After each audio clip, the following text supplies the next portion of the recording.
पश्चिम महाराष्ट्रातील सहकार आणि साखर उद्योगाला मोठी नवसंजीवनी देणारी एक अत्यंत महत्त्वाची बातमी समोर आली आहे. केंद्रीय गृह व सहकार मंत्री अमित शहा यांनी महाराष्ट्रातील सहकार क्षेत्रासाठी तब्बल 3,000 कोटी रुपयांच्या 2 भव्य प्रकल्पांची घोषणा केली आहे. इचलकरंजी येथील एका जाहीर सभेत बोलताना त्यांनी या घोषणा केल्या, ज्यामध्ये कोल्हापूर आणि पुणे जिल्ह्याला मोठा फायदा होणार आहे. कोल्हापूर जिल्ह्यात सुमारे 1,500 कोटी रुपये खर्चून एक विशेष सहकारी प्रक्रिया सामूहिक प्रकल्प उभारला जाणार आहे. ज्या सहकारी साखर कारखान्यांना स्वतःचे स्वतंत्र बाय प्रॉडक्ट प्रकल्प उभारणे शक्य नाही, त्यांच्यासाठी हा प्रकल्प मैलाचा दगड ठरेल.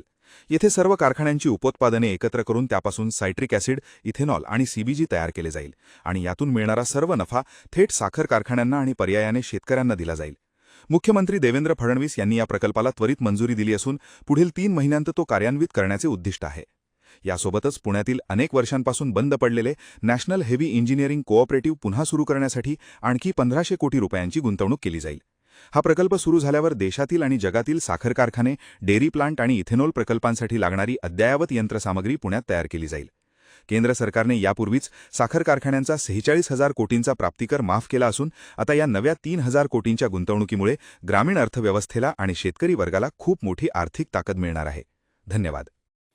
विश्वास के साथ इस कोल्हापुर की पवित्र धरती से देश की जनता को कहकर जाता हूं, बंगाल की जनता ने हमें आशीर्वाद दिया है. बंगाल की जनता का ऋण नरेंद्र मोदी जी और भारतीय जनता पार्टी पर है.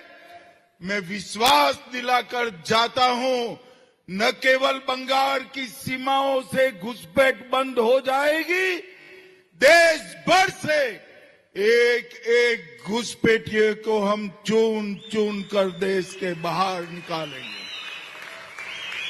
ये कांग्रेस वाले,